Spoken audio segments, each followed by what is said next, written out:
The Iciest, Diciest, Scariest Sled Ride Ever by Rebecca Rule, illustrated by Jennifer Thermes.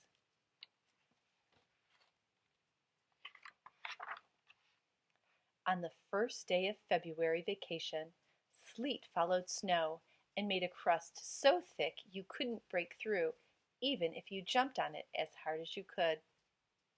The largest of the three LaPierre brothers tried. He jumped up and down, but he couldn't break through.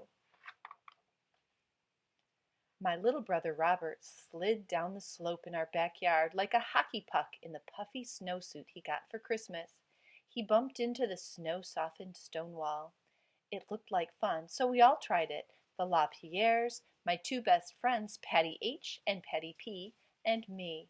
We bounced off the stone wall, then had to form a human chain to pull everybody back up the little hill. The world was ice, and we were skaters without skates. We decided to look for a really good sliding place. Patty H. tested her snow saucer on the hill by Raymond's Brook.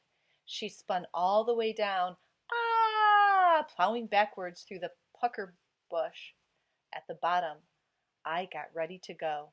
"Forget it, Lizzie," she yelled up to me. "You can't steer on this stuff." "We'll meet you at the bridge," I yelled down. Then I remembered the old Travis sled in Grandpa Bud's barn.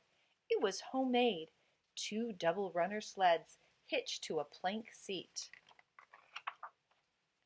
When Grandpa Bud was a kid, he said you could push off from his house at the stroke of noon, whiz down Old Mountain Road past the horse farm, past the mill, past the blacksmith shop, whip around the curve, go past the cemetery, past the church, past the skating pond, swoosh into the village, and spin to a stop in the snowbank by the gazebo before the bell finished ringing the hour. "Course, then it took us the rest of the afternoon to hike home," Grandpa Bud said. "Please," we said, "please, please." "I don't know about this," he said. "It's awful icy." We promised not to break the Travis. "Just don't hurt yourselves," he said. "Hit a soft spot in the crust, things could get dicey." We promised not to break ourselves. "It's hard to steer on crust," Grandpa Bud said. "You get going too fast, it's pretty scary." "We're not scared," we said. We'll try to go slow." We were pretty sure he didn't believe us about the slow part.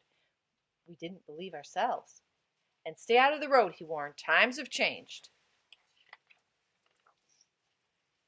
An icy glaze coated the highest, mightiest, iciest sledding hill off Old Mountain Road.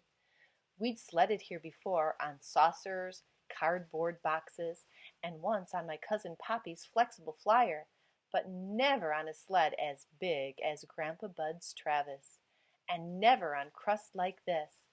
The smooth surface was so bright it hurt our eyes. The hilltop glared in the sun.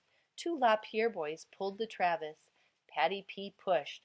We couldn't stand once it got steep. Our legs kept slipping right out from under us. So we crawled. I could hear Robert's snowsuit swishing behind me. He grabbed my boot. I tried to shake him loose. We both rolled all the way down the hill and wedged up against a small hemlock tree. Soon the 3 LaPierres, the 2 Pattys, and the Travis joined us. "Pig pile!" "We need climbing ropes and pittons," the LaPierre said. "We need cleats," Patty P. said. "We'll never make it," Patty H. said. "We need sticky mittens," Robert said, "and spiky knees." "We need a hot air balloon," I said, "for floating up." We locked hands and feet. Then on our bellies we wormed up the slope, an inchworm train with a Travis caboose. We made it almost halfway before a LaPierre lost his grip. "I'm going," he cried, and went, taking a Patty or 2 with him.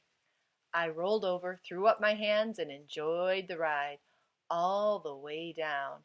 "Pig pile! Let's go to my house and have cocoa," Patty H. said, but we ignored her. We took to the trees at the edge of the field. A LaPierre tied the Travis to his waist with the sled's pulling rope. The crust seemed softer here, soft enough to dig in a toe. We hugged trees all the slip-slide way to the top. The three Lapierre boys formed a human chain with a Travis at the end of it. Once we reached the height of land, we followed the ridge to the top of the highest, mightiest, iciest sledding hill off Old Mountain Road. We saw white, bright mountains. We saw the racing horse weather vane on the roof of Grandpa Bud's barn. We saw the steeple of the church. We saw the frozen pond. No one said, "I am afraid," but we were, a little. We played one potato, two potato, to see who would steer. I won. Behind me, my brother, the two Patties, and the three Lapierres squished together. Ready, set. The highest, mightiest, iciest sledding hill off Old Mountain Road stretched before us like a lifetime. I straightened the steer bar and braced my knees. Robert buried his runny nose in my back. The last Lapierre gave a little push, and off we went. Slow at first, then fast, then faster. Someone screamed. It was me. The runners on the old Travis remembered how to glide. The hill took control, and we were flying, flying over the highest, mightiest, iciest sledding hill off Old Mountain Road. We were going so fast the tears blew out of our eyes. We were going so fast we forgot to be scared. Some of us laughed, some of us screamed, some of us did both at the same time. The wind whipped our screams and laughter like a beautiful scarf trailing wildly behind. At the bottom, Robert crawled out from under the pile of Lapierres, Patties, and me, with the Travis bottoms up on top. He wiped his nose with his mittens.